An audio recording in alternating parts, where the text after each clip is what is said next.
Allegation Twitter पे लगाए हुए हैं एक सोशल मीडिया हैंडल पे, और उसके बारे में हमें एक्सप्लेनेशन देने की हमारी कोई रिस्पॉन्सिबिलिटी थी नहीं। जैसा काम करे उन्हें करने दीजिए। वो एक्सटॉर्शन के अगर चार्जेस कोई लगा रहा है तो उसके साथ में कोई प्रूफ भी पेश कीजिए। समीर वानखेड़े जिस हिसाब से अपना रिलीजन प्रूव करने के लिए हम लोग उनके डॉक्यूमेंट्स दिखा रहे हैं, ये भी बहुत ही दर्दनाक और बहुत ही शर्मिंदगी वाला है। वो क्योंकि वो एक छोटी जाति से आते हैं, क्योंकि वो एक छोटे गांव से आते हैं। इसमें कोई शर्म की बात नहीं है, इसमें कोई शर्म की बात नहीं है। और अभी भी प्रूव हो चुका है कि कौन फर्जी काम कर रहा है, और ऐसे डॉक्यूमेंट्स रोज़ बन सकते हैं, कोई भी इंटरनेट से प्रिंट कर सकता है। मुझे ऐसा लगता है ये सारे एलिगेशन बेसलेस है।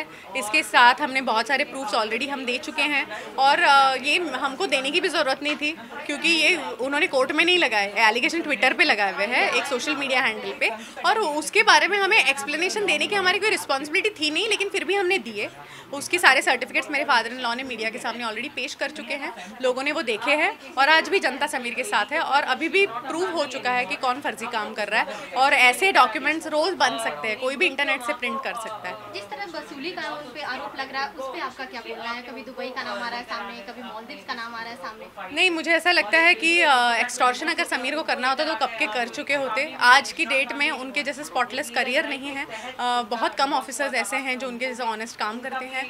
तो मुझे ऐसा कहना है कि वो जैसा काम करे उन्हें करने दीजिए। वो एक्सटॉर्शन के अगर चार्जेस कोई लगा रहा है तो उसके साथ में कोई प्रूफ भी पेश कीजिए, कोई इलेक्ट्रॉनिक प्रूफ हो, कोई मैसेज हो, कोई समीर वानखेड़े का कोई रिकॉर्डिंग हो, कुछ तो हो।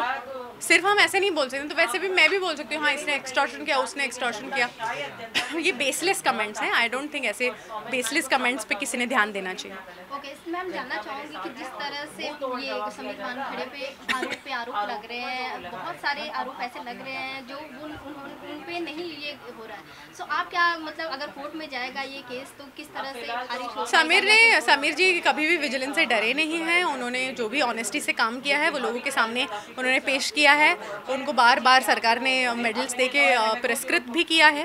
तो मुझे ऐसा नहीं लगता है कि वो कहीं भी कोई भी लेवल पे उस चीज़ से वो ये है, वो डरते हैं या कोई भी चीज़ से। और what was your question again? I am sorry. Ma'am जिस तरह से मतलब अगर कोर्ट में गया ये केस तो वो खारिज हो पाएगा या फिर नहीं? जिस तरह से आप लड़ेंगी नहीं लड़े पाएंगी क्या? हाँ, तो वही मैं बोलना चाहती हूँ, सॉरी, कि वो बिल्कुल भी विजिलेंस से उनको कोई भी खौफ नहीं है। अगर कोई इस केस का वो लोग एक्सटॉर्शन एंगल देखना चाह रहे हैं तो ज़रूर देखें। Sameer Wankhede clean and clear ही बाहर निकलेंगे। या रिलीजन को लेकर जिस तरह से इस मुद्दे में जा रहा है उस पर आप क्या कुछ टेक लेना चाहेंगी? समीर वानखेड़े जिस हिसाब से अपना रिलीजन प्रूव करने के लिए हम लोग उनके डॉक्यूमेंट्स दिखा रहे हैं, ये भी बहुत ही दर्दनाक और बहुत ही शर्मिंदगी वाला है। वो क्योंकि वो एक छोटी जाति से आते हैं, क्योंकि वो एक छोटे गांव से आते हैं। इसमें कोई शर्म की बात नहीं है, इसमें कोई शर्म की बात नहीं है। वो आप उनको क्या लगता है वो सबके सामने लाएंगे तो वो शर्मा जाएंगे? नहीं, उनको बहुत अभिमान है वो कहाँ से बिलोंग करते हैं। उनको अपनी जात का अभिमान है, उनके गांव का अभिमान है, उनको इस चीज़ का अभिमान है कि उनके फादर हिंदू है, उनको ये चीज़ का भी अभिमान है कि उनकी मदर मुस्लिम है। वो एक सेक्युलर बंदा है, उसके पैर खींचने की कोशिश ना करें। उसके रिलीजन के सारे डॉक्यूमेंट्स उन्होंने ऑलरेडी पेश किए हैं।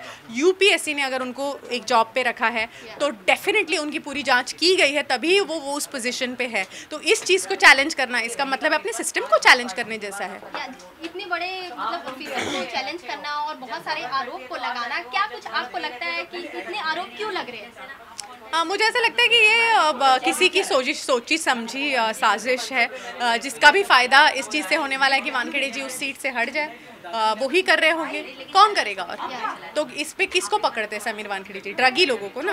तो ज़रूर ये ड्रगी लोग ही कर रहे हैं, जिनको अपना ड्रग्स का कारोबार शायद शुरू रखना है, वो लोग कर रहे हैं। वो लोग की सोची समझी साजिश होगी शायद। आर्यन खान को लेकर जिस तरह से समीर सर ने अपना दिखाया उन्होंने, और उनका ये भी आरोप लग रहा है कि वो कुछ पैसे लिए हैं इस तरह के, उस पर क्या कुछ बोला ना मैंने एक्सटॉर्शन के बारे में। एक्सटॉर्शन के बारे में मैं पहले ही क्लियर कर चुकी हूँ कि समीर वानखेड़े की जो एक्सटॉर्शन का ये जो चल रहा है, इसके ऊपर ऑलरेडी सिस्टम ने कहा है कि उसके ऊपर जांच होगी। समीर वानखेड़े ने कभी भी जांच से बैकआउट नहीं किया है, और अगर एक्सटॉर्शन का कोई प्रूफ है उनके पास तो वो सामने आए और वो कोर्ट में सादर करे। वो ये नहीं कि हम ट्विटर पे डाल देंगे। क्या प्रूफ है? उनका कुछ लिखित है? समीर वानखेड़े ने किधर बयान दिया है? उनका कुछ वॉइस रिकॉर्डिंग है, कुछ फ़ोन रिकॉर्डिंग है, है, कुछ व्हाट्सएप चैट है, बताइए। कुछ नहीं मिलेगा। I know my husband. Thank you. Thank you.